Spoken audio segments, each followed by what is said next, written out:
एक गाड़ी भी नीलाम ना हुई, उल्टा कौम को पैसे इश्तिहारों के और एडवर्टीजमेंट के अलग देने पड़े। वज़ीर-ए-आज़म साहब ने कमों बेश 360 बुलेट प्रूफ गाड़ियाँ और सैकड़ों नई गाड़ियाँ और कबीना को ख़रीद कर दी।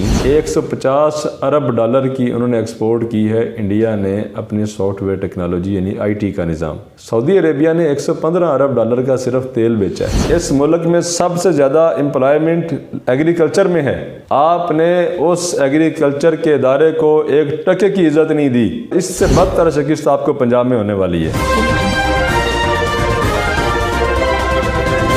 अस्सलाम वालेकुम। प्रोग्राम ने आगाज़ के साथ मैं हूं हमज़ा हाशमी और मेरे साथ आल पाकिस्तान किसान इत्तेहाद के बानी और जनरल सेक्रेटरी राना मोहम्मद ज़फ़र ताहिर साहब मौजूद हैं। राना साहब, आपको प्रोग्राम में खुशामदीद कहते हैं। जी शुक्रिया।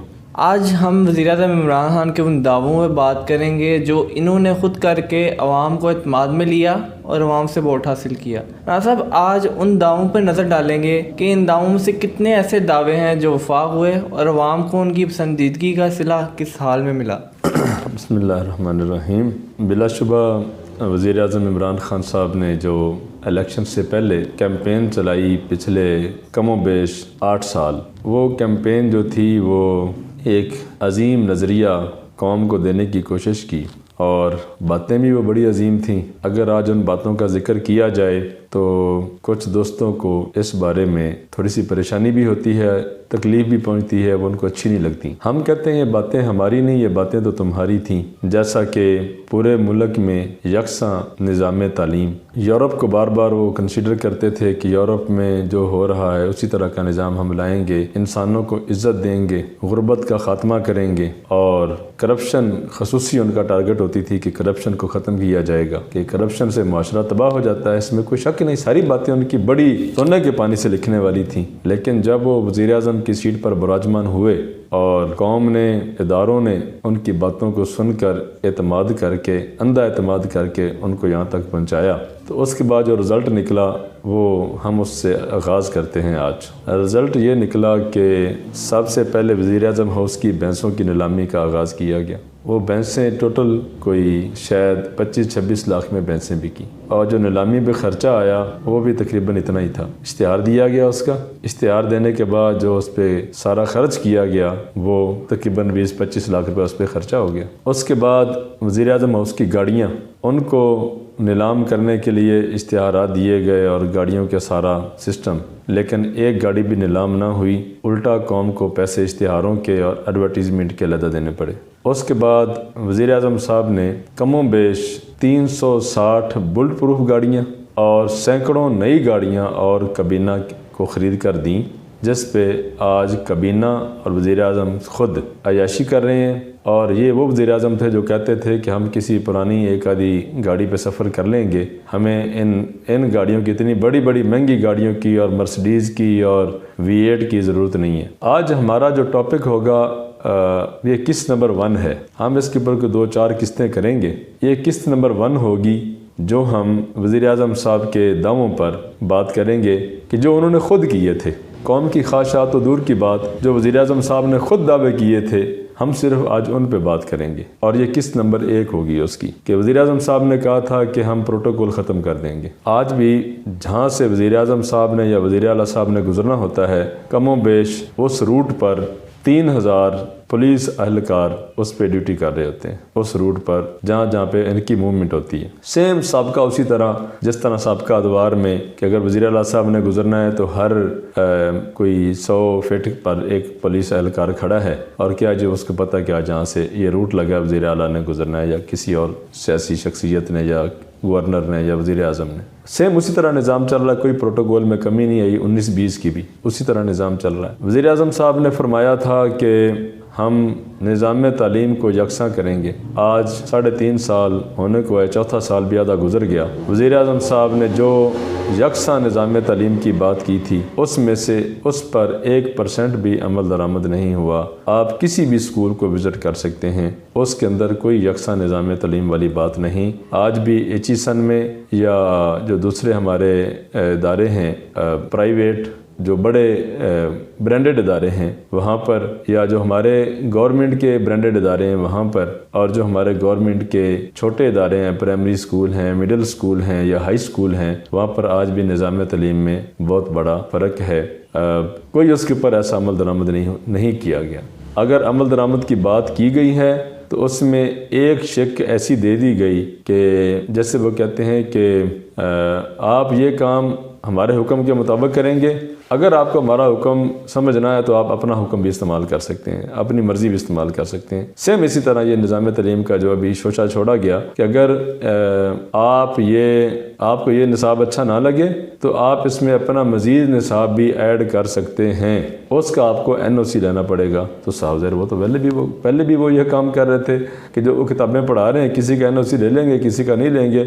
जब बात कोर्टों कचहरियों में जाएगी तो वो क्या कहेंगे कि हम तालीम दे रहे हैं, हम कौन सा बच्चों को कोई शराब की कहानियाँ सुना रहे हैं या कोई बदकारी की कहानियाँ सुना रहे हैं, आप इसको कैसे मना कर सकते हैं। वज़ीर-ए-आज़म इमरान खान साहब, आपने मगरब की बात की, मगरब में गवर्नेंस बेहतर कैसे हुई? आप तो मगरब में जाके सिर्फ अयाशी करते रहे, हम आपको बताते हैं कि मगरब में गवर्नेंस बेहतर कैसे हुई। एक तो उन्होंने लॉ एंड ऑर्डर को जिस तरह आम किसी गरीब पर मुसल्लत किया, लागू किया, उसी तरह उन्होंने अपने वज़ीर-ए-आज़म पर भी लागू किया, जो हमेशा आपके लिए और रहा।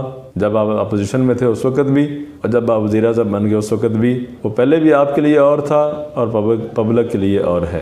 सब एक बड़ी तब्दीली लाई गई है मुल्क के अंदर। एक लीगलाइज चैनल के थ्रू बंग को लीगल करार दिया जा रहा है और कमर्शियली तौर पर पाकिस्तान में जो सी ना बंग उगाई जाएगी। शिबली फराज ने कहा है कि मुल्क में अगले 2 साल में 2 अरब डॉलर की हम बंग एक्सपोर्ट करेंगे। बस ये बदकिस्मती है हमारी कि मैं वैसे उसी माशरत की बात ही कर रहा हूँ। ये भांग के ऊपर हम स्पेशल एक प्रोग्राम कर लेंगे, क्योंकि अगर ये भांगी उन्होंने वैसे उगानी थी, एक दो जुमले में कह देता हूँ, तो वज़ीरिस्तान वाले तो पहले ये काम कर रहे थे, उनको करने देते। आपको इतनी स्पेशल भांग के ऊपर खर्चे करने की क्या ज़रूरत पड़ गई? दुनिया टेक्नोलॉजी अपनी एक्सपोर्ट कर रही है।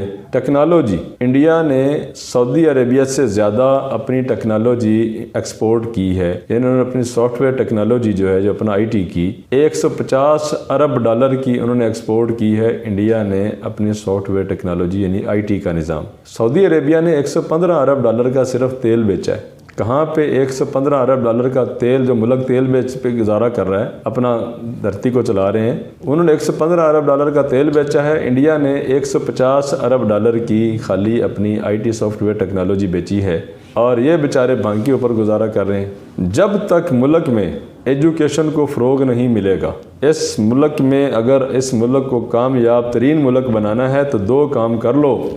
अपनी एजुकेशन को बेहतर से बेहतरीन कर लो, और इस मुल्क की ज़राअत को आप इज़्ज़त दे दो। इस मुल्क की ज़राअत के अजनास के रेट मुकर्रर कर दो, और मैं गारंटी से कहता हूँ कि ये मुल्क इतना तरक्की कर जाएगा कि जितनी आपकी सोच। सिर्फ ये 2 काम करने वाले हैं। दुनिया टेक्नोलॉजी पे जा रही है, दुनिया गाड़ियाँ एनर्जी पे लेके जा रही है, दुनिया अपने सिस्टम को टेक्नोलॉजी के ज़रिए फास्ट कर रही है। हमारा जिस मुल्क से मुकाबला है, जिसको हम कहते हैं कि हमारा इससे मुकाबला है, यार उसकी थोड़ी बहुत तो रीस कर लो यार। वो दुनिया का नंबर 1 टेक्नोलॉजिस्ट बनने जा रहा है, दुनिया का नंबर 1। चाइना से भी आगे, अमेरिका से भी आगे, यूरोप से भी आगे जा रहा है इंडिया टेक्नोलॉजी में, IT में। आप भांग की तरफ भाग पड़े। तो मैं बात कर रहा था यूरोप की, कि जिस यूरोप की वज़ीर-ए-आज़म साहब मिसालें देते हैं, वज़ीर-ए-आज़म साहब जो काम आप यूरोप में करते रहें वो पाकिस्तान में फिट ना करें। जो यूरोप कर रहा है उसकी बात करें कि यूरोप ने अपने मुल्क के अंदर किस तरह अमन और बाकी चीज़ें लाकर अपने मुल्कों को खुशहाल किया और ऊपर लेकर गए। वो सबसे पहला काम जो उन्होंने किया कि जो वहाँ का एम्प्लॉय था, सरकारी या नीम सरकारी या प्राइवेट, उन्होंने उसके हकूक़ मुकर्रर किए। उसके हकूक़ मुकर्रर करके उन्होंने उसको खुशहाल किया, मुल्की इदारों को उसके हकूक़ का पाबंद किया। लेबर और इदारे उनका आपस में खूबसूरत रबत कायम किया, जिससे वो मुल्क तरक्की कर गए। ये है उनका मेन राज। अब जिस तरफ आप हमें लेके जा रहे हैं, इस मुल्क में सबसे ज़्यादा एम्प्लॉयमेंट एग्रीकल्चर में है। आपने उस एग्रीकल्चर के इदारे को 1 टके की इज़्ज़त नहीं दी। आप जो सबका कहते हो ना 3-3 बारियां और 30-30 साल, ये अलापना बंद करें।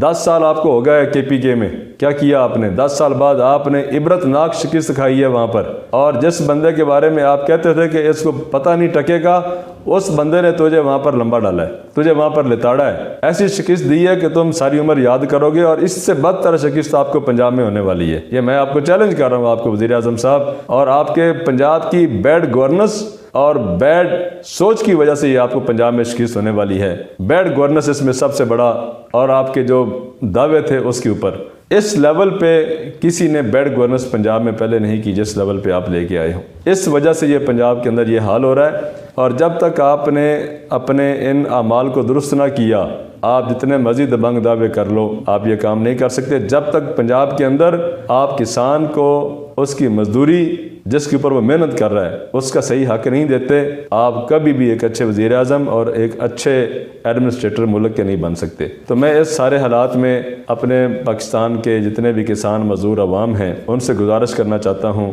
कि मैं आपको रिक्वेस्ट करता हूँ कि आप आल पाकिस्तान किसान इत्तेहाद में शामिल हों। जो मेरे दोस्त कमेंट्स में हमें अप्रिशिएट करते हैं कि हम आपके साथ हैं, आप हमारी जमात में प्रॉपर शामिल हों, वहाँ पर ओहदा लें, और इंशाअल्लाह ताला इस मुल्क का निज़ाम हम आप जैसे दोस्त मिलकर संवारेंगे, इस मुल्क को ऊपर लेकर आएंगे, इस मुल्क को बेहतर बनाएंगे, आवाम को इज़्ज़त देंगे, इंशाल्लाह मुल्की इदारों को इज़्ज़त देंगे, और मुल्की इदारों को भी खूबसूरत बनाएंगे, और आवाम को भी इंशाल्लाह ताला बेहतर तरीके से आगे लेकर चलेंगे। आप आल पाकिस्तान किसान इत्तेहाद में शामिल हों, ये आपकी पार्टी है। इंतखाबी निशान बैलगाड़ी से अपने बल्दियाती इलेक्शन का आगाज़ करें, इंशाल्लाह ताला एक वक्त आएगा।